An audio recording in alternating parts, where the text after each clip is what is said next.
O professor, o historiador Oswaldo Meza, bom, nessa data, né, dia 7 de setembro, essa data que marca o rompimento do Brasil com Portugal, eu falava antes aqui, fazendo a apresentação, que a gente aprende isso nas aulas que o senhor dá de história, muita coisa, no decorrer dos anos, né, dos anos letivos que a gente tem, tanto no ensino fundamental, médio e depois também academicamente falando. A gente conhece a história, ela, como ela é narrada para a gente, de uma forma um tanto quanto, eu diria, não é que a palavra certa, superficial, mas compacta, né? Eu queria que o senhor fizesse uma abertura falando sobre esse dia de 7 de setembro, por que você chegou a 7 de setembro a esse rompimento com Portugal? O que culminou a atitude de Dom Pedro I para que o Brasil se tornasse independente a partir daquela data? Certo. Bom, vamos fazer assim, um histórico rápido, então. Nós temos que primeiro nos lembrar de que Dom João VI, pai de Dom Pedro I, né, ele veio para o Brasil fugindo das guerras de Napoleão, né? Napoleão invade Portugal e aí ele acaba vindo para cá, Dom João VI. E esse momento de vinda de Dom João VI para cá é muito importante, porque é o momento em que o Brasil ele vai tentar, no momento em que ele vem para a colônia, ele vai tentar desenvolver a colônia, né? E nesse desenvolver, ele vai criar para nós um banco, o Banco do Brasil, que hoje tem mais de 200 anos. Ele vai criar uma Casa da Moeda, vai trazer biblioteca, os nossos primeiros cursos superiores de medicina e direito, que nós não tínhamos aqui ainda. Mas é claro, ele veio para cá, ele tem que tornar a colônia um lugar decente para ele viver, né? E dentro disso ele vem com toda a corte. Bom, mais tarde, depois que Napoleão é vencido, tem a possibilidade de Dom João VI voltar para Portugal. Ele não volta, as coisas estão bem aqui, mas no final das contas, Portugal acaba forçando a barra para que ele volte, e ele volta. Só que ele deixa um aviso para o filho, conta a lenda, né? Conta o mito, e nós, professores, também temos que contar com a lenda e com o mito. Conta a lenda, conta o mito, que o pai ele teria dito para Dom Pedro: pegas para ti antes que um aventureiro lance mão. Isto é, se alguém tiver que tornar esta região independente, que sejas tu, não deixe que outro o faça, né? E no decorrer do caminho depois, Portugal, logo que Dom João VI chega lá, Portugal se volta a tentar fazer do Brasil de novo uma colônia. Porque Dom João VI, enquanto esteve aqui, Dom João VI nos tornou reino. Um reino, não mais colônia, reino ligado a Portugal. Tá, e tudo bem. Só que quando ele chegou lá, Portugal queria colocar de novo o Brasil na condição de colônia. Por quê? Porque assim teria de novo uma exclusividade de comércio com o Brasil. Nenhuma outra região poderia comercializar com o Brasil, a não ser Portugal, o tal do pacto colonial, a exclusividade de comércio. Isto, a partir daí, desagradou aos brasileiros, principalmente à burguesia brasileira e aos grandes proprietários de terras brasileiros que, espera um pouquinho, voltar a ser colônia? Não, de jeito nenhum, espera um pouquinho. E, a partir daí, eles vão promover o nosso processo de independência. Mas como Dom Pedro já havia sido alertado pelo pai, ele vai se integrar a este processo. E, no final das contas, nós temos a nossa independência em 7 de setembro de 1822. Então, dá para se dizer que foi de uma forma, um descontentamento por parte da população, daqueles que tinham um certo poderio econômico, porque vocês só teriam vazamento de novo das suas riquezas, vamos dizer assim, dos seus produtos apenas para Portugal, não tendo uma disputa de preço, né, com outros mercados, e isso acabou incentivando essa mobilização popular. Ela chegou a ser grande realmente aqui, vamos dizer, nos principais pontos do Brasil, à época ainda com o Rio de Janeiro sendo capital do Brasil. Antes a gente teve a nossa primeira capital como Salvador, depois indo para o Rio de Janeiro, nos grandes polos aqui da região sudeste do Brasil? Veja, na verdade, o nosso movimento de independência não foi um movimento de massas, um movimento popular. Foi um movimento que foi mais das elites brasileiras preocupadas em não perder as vantagens que haviam adquirido com o Brasil tornado reino. Né? Eles não queriam mais perder as facilidades, as benesses de ter uma relação direta com outras regiões e vender seus produtos. Na verdade, foi mais um movimento das elites, tanto que, se nós observarmos, de colônia para país independente. Nós mudamos apenas o poder político, quer dizer, o poder político deixou de estar em Portugal para estar aqui. Mas nós continuamos um país de grandes latifundiários, monocultura para exportação, isso é a produção de um único produto para exportação, e mão de obra escrava.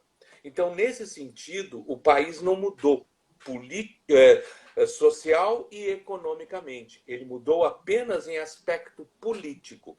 Trouxe o poder político para cá. Que, de uma certa forma, foi a característica de todas as regiões da América. Né? Foram movimentos de elite, a não ser por um único lugarzinho da América, o Haiti, que foi um movimento popular mesmo, a partir dos escravos, ex-escravos e tudo mais. Fora isso, nós tivemos movimentos de elites. Nós temos aqui, e a gente muitas vezes faz analogia com o futebol, a própria história do Brasil, né? Ela acaba levando a isso. Com relação nós temos aqui esse campeonato que o Atlético disputa hoje, que é a Libertadores da América. Taça Libertadores da América. Muitos dos países que o senhor citou, principalmente em língua espanhola, né, com a exceção do Brasil aqui na nossa região, eles tiveram levantes, tiveram batalhas, foram independências, vamos colocar aqui, mais sangrentas, com guerras, né, disputas, citar México, Peru, enfim, o senhor pode bem citar aqui. E o Brasil... exatamente. E o Brasil Espanhol. não, o Brasil... Exato, América Espanhola. O Brasil parece que teve um processo mais tranquilo, vamos dizer assim. Sim, sem dúvida. A nossa independência ela não envolveu luta com o país que era o nosso país metrópole. Né? Até porque havia, de uma certa forma, como eu comentei no início, um certo acordo, digamos assim, entre pai e filho. E também porque, no final das contas, nós acertamos um negócio com Portugal.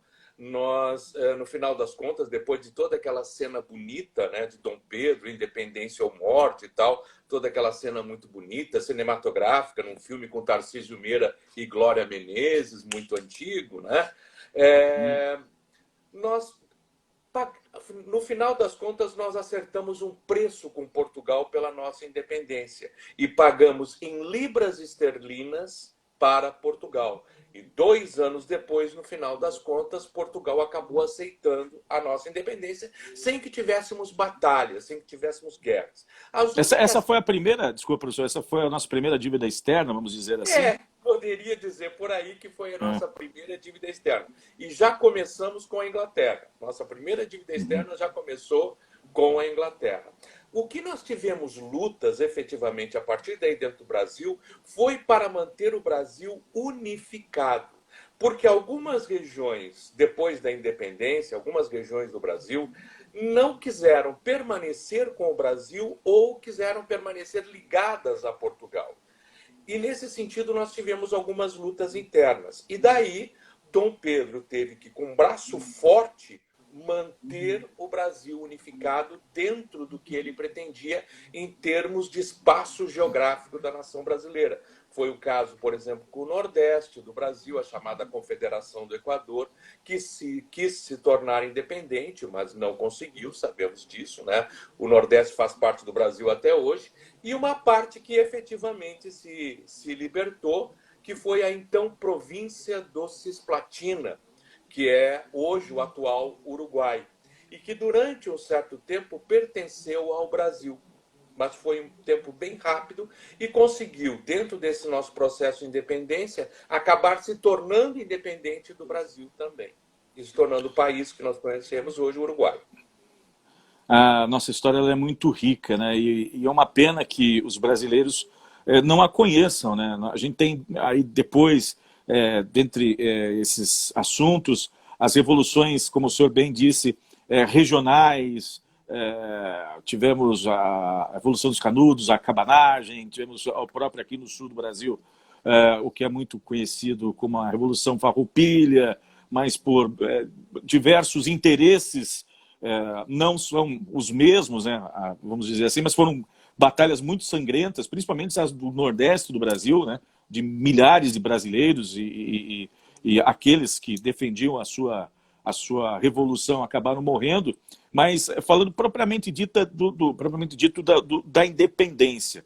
Dom Pedro, ele foi convidado de novo a retornar a Portugal e teve, antes da própria independência, a famosa frase do Fico, né? Se é para o bem de todos, a felicidade geral da nação, eu digo que fico. Por que Dom Pedro tomou aquela atitude naquele momento?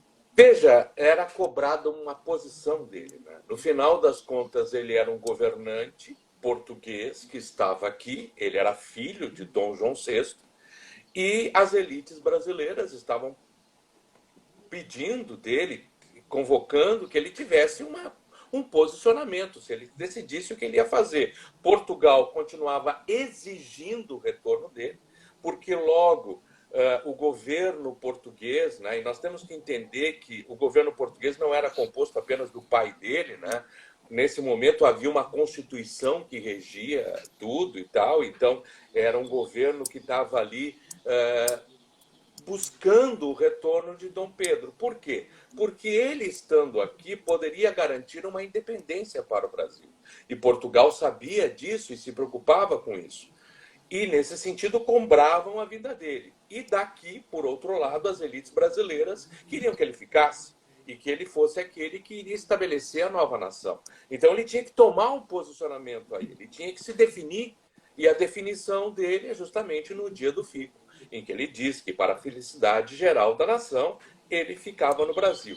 A partir daí, nós temos o efetivo processo de independência, porque logo em seguida ele vai conclamar, ou vai melhor, ele vai convocar, não conclamar, ele vai convocar a feitura de uma nova Constituição. Ele vai convocar uma Assembleia Geral para ser feita uma Constituição. Ora, para que você faz uma Constituição? Não é verdade? Para um país. Sim. Então ele está já dizendo a Portugal: não me incomodem, senão eu faço isso aqui um país independente. Que foi, no final das contas, o que ele fez. Mas para o que aconteceu?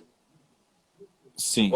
No dia 7, propriamente dito, há algumas versões para o dia 7 de setembro de 1822, de que ele retornava de Santos, né? E, enfim, em São Paulo, chegou na capital paulista e tinha chegado para ele um WhatsApp, vamos dizer assim, uma mensagem oriunda de Portugal, que lhe chamou a atenção e por isso ele tomou a atitude que tomou. Qual que é a história mais próxima que a gente chega?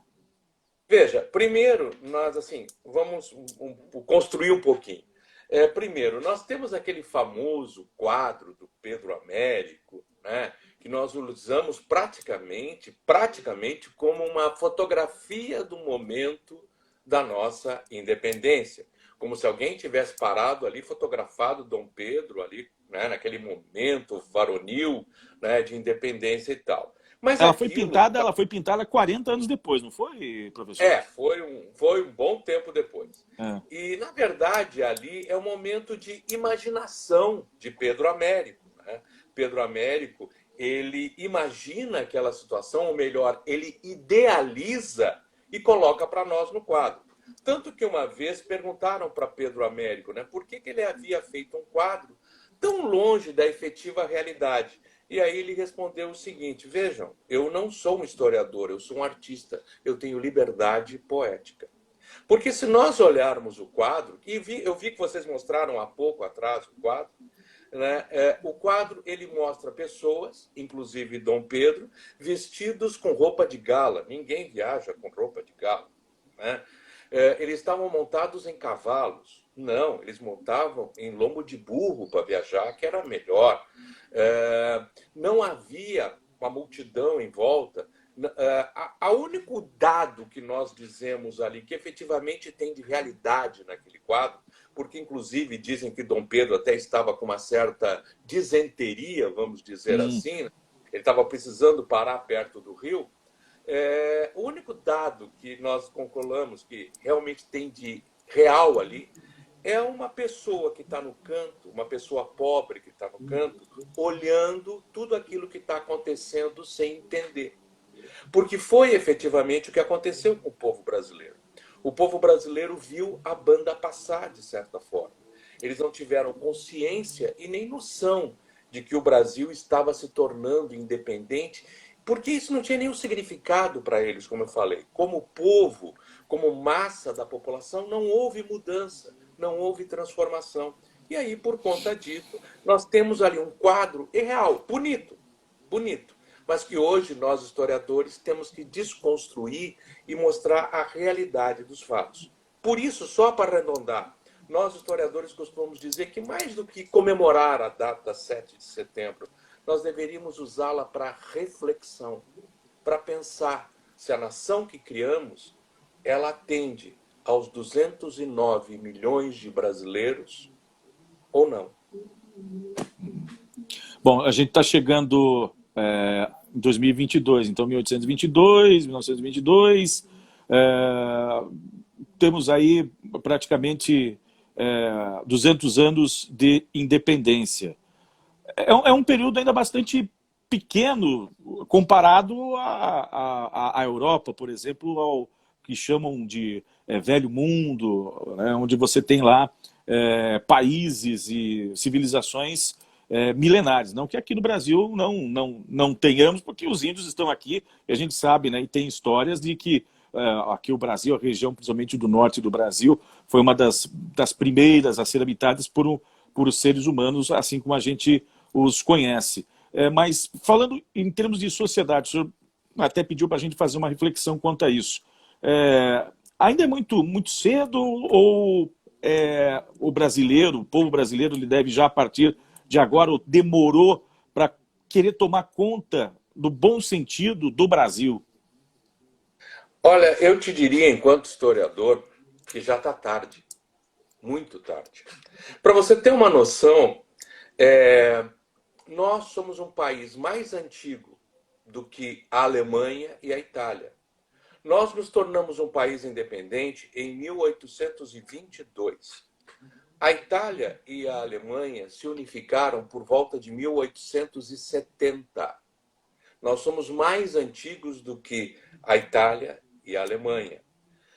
E nós sempre ficamos no discurso, que é um discurso ruim, de que o Brasil é um país do futuro. O futuro já veio, foi embora e nós não alcançamos ele. Nós temos que parar de jogar para o futuro o que temos que fazer hoje. Nós temos que parar de jogar para as gerações futuras aquilo que nós, brasileiros, já devíamos estar fazendo, isto é, tomando consciência da nossa nação, tomando consciência das mazelas da nossa nação e pensando na transformação desta nação para um lugar que não seja de alguns, mas dos 209 milhões de brasileiros, quase 210 milhões de brasileiros. O Brasil já não tem mais tempo para ficar jogando para diante. Muita gente está morrendo de fome, muita gente está na miséria e que não vê na pátria mãe gentil a mãe que efetivamente ela deveria ser. E isso tem que partir de nós. Por isso, um momento de reflexão. Nós somos um país que não é jovem, um país que já teve tempo para acertar. Professor Oswaldo Meza, professor historiador, hoje professor da Universidade de Tuiuti do Paraná. Quero agradecer a disponibilidade do seu tempo na manhã desta segunda-feira, dia 7 de setembro, para contar um pouquinho mais sobre esse dia tão importante para nós brasileiros, tomara que todos os brasileiros tenham consciência disso. Eu deixo aqui essa parte final do nosso bate-papo, o senhor que já fez algumas reflexões, para o senhor encerrar aqui a nossa live de hoje aqui pelo portal Banda B. Veja, eu só queria mandar um abraço a todos, né? Agradecer pela participação, fico muito grato de poder ter estado aqui com você e podemos pensar o nosso país. É importante que a gente pense o nosso país. É importante que a gente pare e analise tudo que está em volta de nós. Que a gente pare de ódios e pense numa forma de construir. Que não importa se você é de extrema esquerda, não importa se você é de extrema direita, importa é a construção de uma nação que faça bem para todos. E nós temos condição de fazer isso. É só pararmos com os extremismos e nos voltarmos àquilo que realmente vai tornar essa nação melhor, mais digna, mais prudente, mais amável para todos os cidadãos. Só isso. Vamos pensar juntos. As paradas militares, elas são paradas militares. Elas não são a nação. Elas não são o país. O país somos nós. Só isso. Obrigado, professor. Tenha um bom dia. Bom dia. Um abraço. Um abraço Valeu. a todos. Tchau, tchau. Conversamos aqui na Banda B com o professor Oswaldo Meza, professor historiador, Universidade Tuiuti do Paraná, professor também de História, que cedeu um pouquinho do seu tempo na manhã desta segunda-feira para contar um pouco sobre essa significativa data a todos nós brasileiros